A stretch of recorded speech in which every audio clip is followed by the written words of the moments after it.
माँ नाश्ते में क्या बनाया है? आलू के पराठे बनाए हैं आज। अरे वाह, आलू के पराठे, मजा आ जाएगा फिर तो। तुझे पसंद है ना आलू के पराठे? माँ ठंडी के मौसम में सुबह सुबह आप जब भी पराठे बनाती हो ना तो बहुत ही मजा आता है। तो बता तुझे कौन कौन से पराठे पसंद है? आलू के, गोभी के, और एक बार वो जो आपने सफेद वाले बनाए थे ना। हैं सफेद वाले कौन से छोटे? अच्छा, पनीर वाले। ये कहानी इन्हीं दोनों भाइयों की है। हरीश और उसका छोटा भाई सतीश अपने माता पिता के साथ एक गांव में रहते थे। उनके पिता बड़े किसान थे। उनके पास काफी जमीन थी, लेकिन एक दिन यही जमीन उन दोनों भाइयों के बीच लड़ाई की सबसे बड़ी वजह बन गई। अरे ये तो बता दे कि पराठा कैसा बना है हरीश, बस खाए ही जा रहा है। हाँ अच्छा बना है।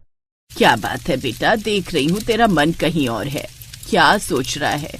इतना गुस्सा गुस्सा सा क्यों है? देखो माँ, मैं साफ साफ कह देता हूँ, सड़क किनारे वाला खेत तो मैं ही लूंगा। भैया ने ये कैसे मान लिया कि वो खेत उनका है? अरे पर उसके बदले मैं तुझे वो बड़ा वाला खेत तो दे रही हूँ ना। रहने दो माँ, अगर छोटे को वो सड़क वाला खेत ही चाहिए तो दे दो उसे ही। और तू क्या लेगा फिर? मुझे जमीन और संपत्ति का कोई लालच नहीं है माँ। लालच जैसी कोई बात नहीं है भैया, मैं अपना हक मांग रहा हूँ। माना कि पिताजी के जाने के बाद आपने घर की सारी जिम्मेदारी उठाई है, लेकिन इसका मतलब ये नहीं है कि आप अकेले ही सारी संपत्ति के मालिक हैं। ये क्या बात है सतीश, कम से कम पराठे तो चैन से खा ले, फिर करते रहना बंटवारे की बात। वैसे भी अभी मैं जिंदा हूँ, जब मर जाऊं तो इस घर के बीच में दीवार खड़ी कर लेना, समझे? माँ। सतीश की आंखों के सामने उसका पूरा बचपन एक बार में ही गुजर गया। उसे वो सड़क किनारे वाला खेत तो मिल गया था, लेकिन वो अपने बड़े भाई का प्यार खो बैठा था। तभी अपनी छत पर हरीश टहलने के लिए आया। वो सर्दी की सुबह थी। हरीश ने सतीश को देखा, 2 सेकंड नजरें मिलाई और फिर दूसरी तरफ मुंह करके टहलने लगा। सतीश भी हरीश को देखकर कुछ नहीं बोला। कुछ देर बाद हरीश के घर के नीचे से उसकी बहू हर्षिता ने उसे आवाज लगाई, पापा जी जल्दी नीचे आ जाओ, पराठे बन गए, ठंडे हो जाएंगे। हर्षिता की बात सुनकर हरीश सीढ़ियों की तरफ बढ़ने लगा। तभी उसने एक नजर फिर सतीश को देखा, जो नजरें झुकाए बैठा था, पर हरीश ने उससे कुछ नहीं कहा और फिर वो नीचे आ गया। कहाँ चले गए थे आप पापा जी? देखिए ना पराठे ठंडे हो रहे हैं। कहीं नहीं बेटा, वो ऐसे ही छत पर जरा टहलने गया था। कितनी ठंड है और आप ऊपर ठंड में टहलने चले जाते हो, बीमार पड़ जाएंगे। यहाँ बैठिए, मैं पराठे लेकर आती हूँ, साथ में दही लेकर आऊं? नहीं, पराठे के साथ सिर्फ चाय दे दो। सिर्फ चाय क्यों? पता है, जब मेरी माँ पराठे बनाती थी ना तो हम दोनों भाई, मेरा मतलब हम सब चाय के साथ ही पराठे खाते थे। फिर शाम को जब हर्षिता अपने पति हिमांशु के साथ बैठी थी, सुनिए आज मुझे सब जानना है। क्या जानना चाहती हो? यही कि पापा जी और चाचा जी आपस में कभी बात क्यों नहीं करते? हम उनके घर क्यों नहीं जाते और वो हमारे घर क्यों नहीं आते? आप हमेशा टाल देते हो, पर आज मुझे सब जानना है कि आखिर ऐसी क्या बात हो गई दोनों भाइयों के बीच। अच्छा बाबा, धीरे बोलो, सब बताता हूँ। उस दिन हिमांशु ने हर्षिता को सारी बात बता दी। सारी कहानी जानने के बाद हर्षिता दुखी हो गई और वो सोचने लगी कि कैसे दोनों परिवारों को एक किया जाए। सुनो, आपसे जरा एक काम है। हाँ क्या हुआ, बताओ। मुझे ना वो दादी वाला चूल्हा चाहिए। हंस क्यों रहे हो?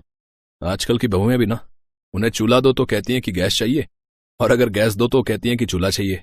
ज्यादा मजाक बनाने की जरूरत नहीं है, आप बस उतना करो जितना कहा मैंने। अच्छा बाबा ठीक है, पता नहीं स्टोर में कहाँ किस कोने में पड़ा होगा। हाँ तो जिस भी कोने में पड़ा हो हम मिलकर उसे ढूंढ लेंगे। अरे पर तुम्हें करना क्या है दादी के चूल्हे का? क्या आप नहीं चाहते कि चाचा जी हमारे साथ आ जाएं, दोनों परिवार एक हो जाएं? धीरे बोलो हर्षिता, पापा जी ने सुन लिया तो तुम्हारे साथ साथ मेरी भी डांट पड़ेगी। देखो मैं चाहता तो हूँ, पर हम उस घर में ना तो जा सकते हैं और ना ही उनसे बात कर सकते हैं।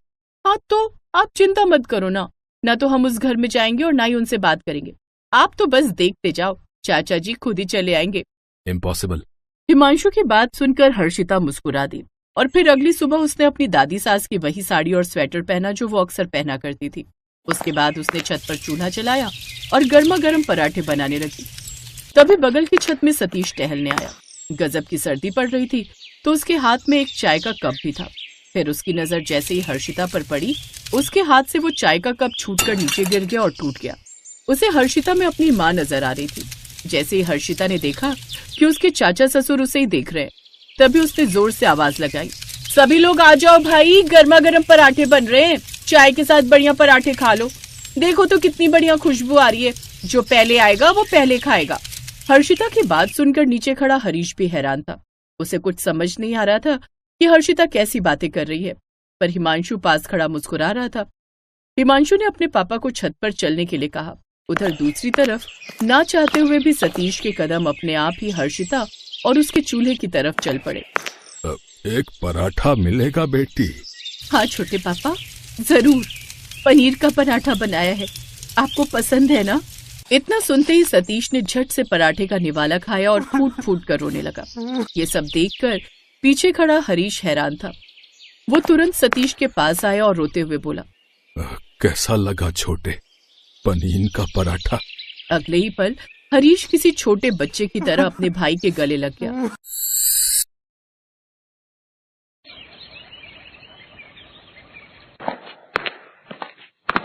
आ गया? हाँ, पर तुम्हें क्या हुआ? तबीयत तो ठीक है तुम्हारी?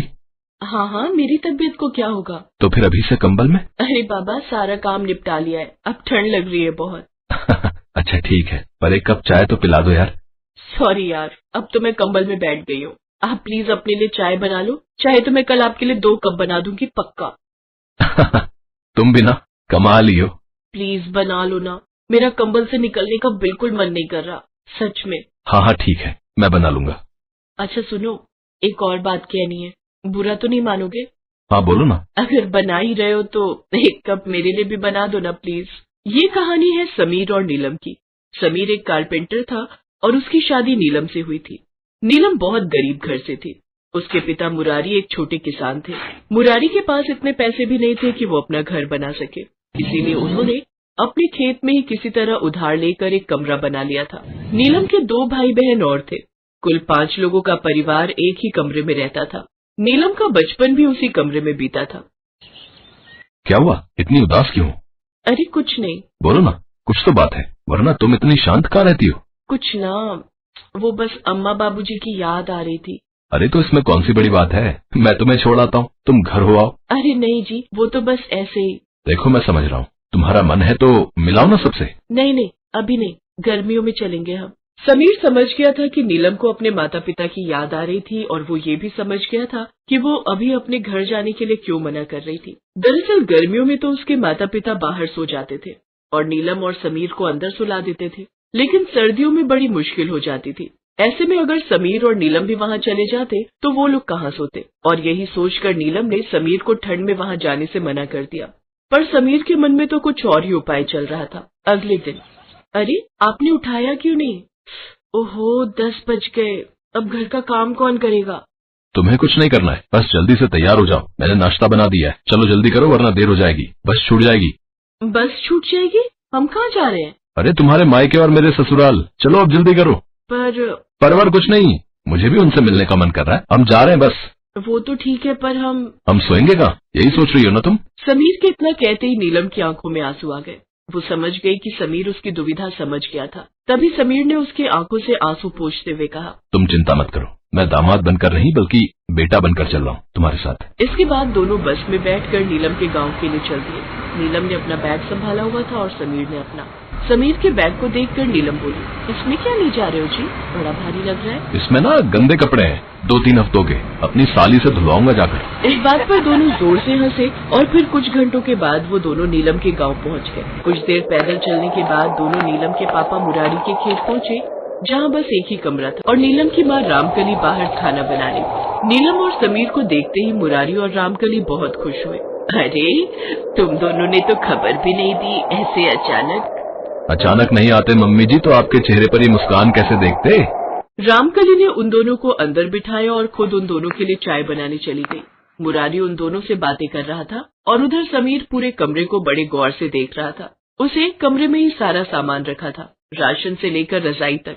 समीर समझ गया था कि मुरारी और रामकली बड़ी मुश्किल से गुजारा कर रहे थे। बातें करते करते रात हो गई। तब तक नीलम के छोटे भाई बहन भी खेल कर आ गए। सबने साथ में खाना खाया और फिर जब सोने की बारी आई तो रामकली ने वही कमरे के पूरे फर्श पर चादर और दरी बिछा दी। अब उस कमरे में 6 लोग सोने की कोशिश कर रहे थे, मगर वो बुरी तरह से फंसे हुए थे। ये देखकर नीलम बहुत शर्मिंदा हो रही थी। सब लोग जैसे तैसे लेट तो गए, पर रात में जैसे जैसे ठंड बढ़ी तो सब अपनी अपनी तरफ रजाई खींचने लगे। कभी मुरारी की रजाई छीन ले जाती तो कभी दूसरे कोने में समीर बिना रजाई के ठंड में कपकपाने लगता। बड़ी मुश्किल से रात कटी। फिर अगली सुबह जब सब लोग उठे तो देखा कि समीर वहाँ नहीं था। सब परेशान होने लगे। तभी उन्होंने देखा कि समीर खेतों के बीच से चला आ रहा है और उसके कंधे पर 3-4 बांस है। ये क्या है जी? इसे बांस कहते हैं, बहुत मजबूत होता है ये। अरे वो तो मुझे भी पता है, पर इन्हें क्यों ले आए हो? अभी सब पता चल जाएगा, तुम जल्दी से एक कप चाय बना दो। हाँ ठीक है, चाय पियो और अपने घर चलो। मुझे पता है कि कल आपको ठीक से नींद नहीं आई होगी। नहीं, हम कहीं नहीं जा रहे। और रही बात रात की, तो मैं उसी का तो जुगाड़ कर रहा हूँ। नीलम को समझ नहीं आ रहा था कि समीर क्या करना चाहता था, पर तभी समीर ने अपना थैला खोला जिसमें उसके सारे औजार थे। उसने फौरन आरी निकाली और बांस को काटना शुरू कर दिया। फिर पूरे दिन काम में लगा रहा और शाम को उसने कमरे में एक डबल स्टोरी बेड बांस से बनाकर तैयार कर दिया। उसने ये आइडिया तो अपने घर में ही सोच लिया था और इसीलिए वो यहाँ आया भी था। उस रात रामकली और मुरारी नीचे जमीन पर सोए और बेड पर उसकी साली और नीलम सोए, जबकि सबसे ऊपर दूसरी मंजिल वाले बेड पर वो अपने साले के साथ सो गया। समीर की इस तरकीब से सब लोग बहुत अच्छे से सो पाए। और फिर अगले दिन, मान गए दामाद जी, आप तो बहुत ही बढ़िया बढ़े हो। आपने तो कमाल ही कर दिया। अब तो आप जितने दिन रहना चाहो यहाँ रहो, अब तो कोई दिक्कत ही नहीं है।